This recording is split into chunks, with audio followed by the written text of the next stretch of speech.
Hello there.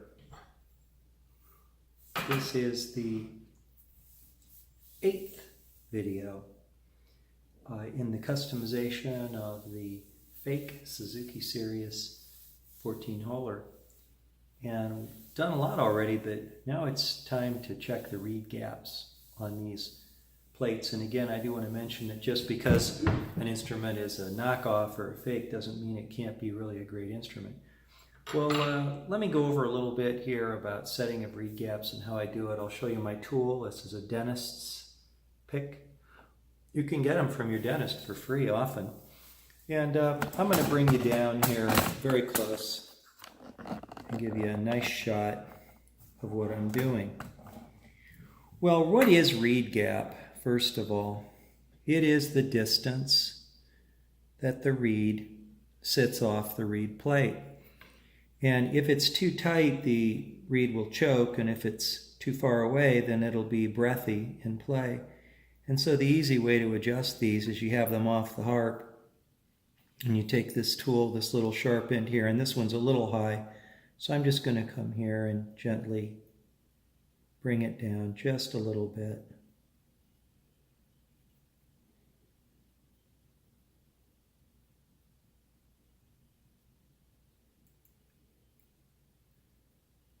This one also, just a little high. This one's still a little high.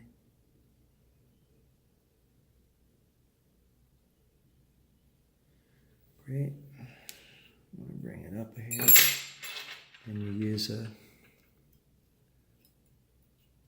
industrial razor blade to lift it up if it adjusts too high. And we're correct there. So sometimes you have to go back and forth a little bit. It's delicate work. Knowing where to go is a matter of experience, I think. You could measure them, I suppose, if you had the tools, but I don't. I like that one. I'll take this one just a hair lower. These weren't bad. They're just not perfect. Now, when you get up to the higher notes, the reeds sit much closer. I'm going to flip this over and take a look what we have here. Pretty much the same deal, same ones that are high. Oop.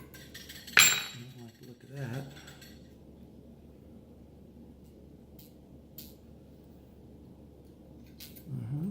I come in here. Come in here.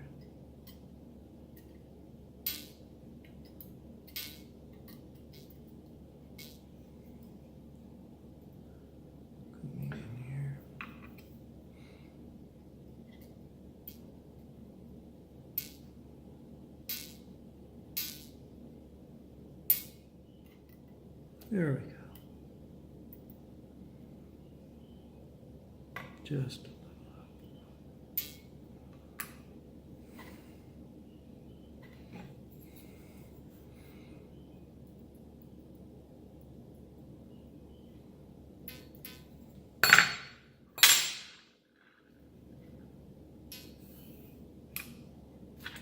You can see it's very minute adjustment. I have to go back and forth a little bit.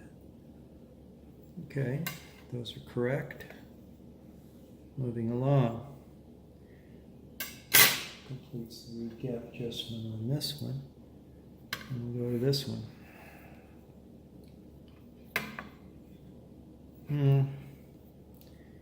Can you see the final one there, the biggest one? It's too far off. I know this is hard to catch. By bringing them in a little tighter, just a little, I can get the harp to respond faster. And as long as I don't go too far, the harp will still be very responsive to breath and give the player some nice dynamic control. Very light taps. And that one's high, and that's unusual. I'll see one that's up high that's wrong. Just a little off, just a hair off. Okay, we flip it. Come over here and take a look, and this one again is too far. Quite common that I'll see a lowest note. See, I just tap it one settled down too far. Got to bring it up a little bit more. Correct.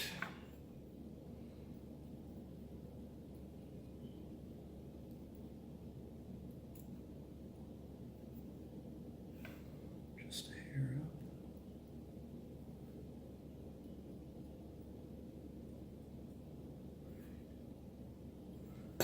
And bring that final one up just a hair.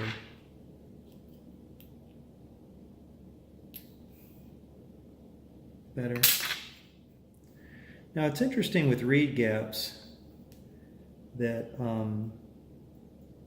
sometimes when the reed relaxes a little bit, it will actually change